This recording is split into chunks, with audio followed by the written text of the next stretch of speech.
You ask Tiger to solve.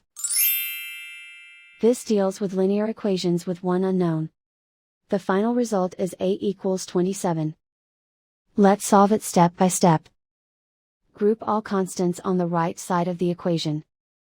Subtract 5 from both sides. Simplify the arithmetic.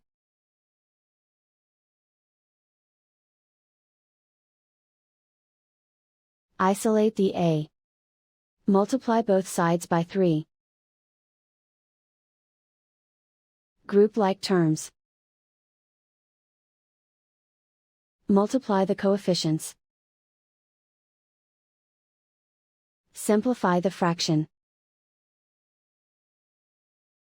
Simplify the arithmetic. And so the final result is A equals 27.